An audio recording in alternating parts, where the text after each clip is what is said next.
根据气象署的观测资料，南海到菲律宾东边海面刷落来有可能会结风台，而且受到高压的影响，咱台湾未来一礼拜天气同款是晚到温度会升悬，过度会落雷公雨，而且这雨会搁较集中伫山区。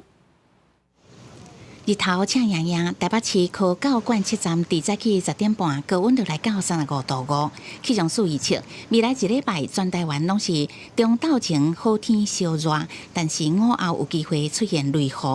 气象署发布高温的资讯，针对16县市拢发高温提醒，要注意36度以上的高温发生机会。午后热对流发展也是会落雷阵雨。今天的话，主要的降雨区域比较偏向于在大台北。然后山区宜兰花莲，也就是比较偏向于在北部跟东北部东部还有山区的位置。那是已经渐渐进入风台季，气象署观测，拜六以后，南海到菲律宾东方海面会转为有利热带系统发展的环境场。气象专家分析，综合欧洲加美国模式推测，13拜六开始，热带扰动的发展也有可能有风台形成的机会。13、14了后呢，要特别注意就是讲吼。南海甲菲律宾东边这边可能有热带系统发展的这个机会。目前看起来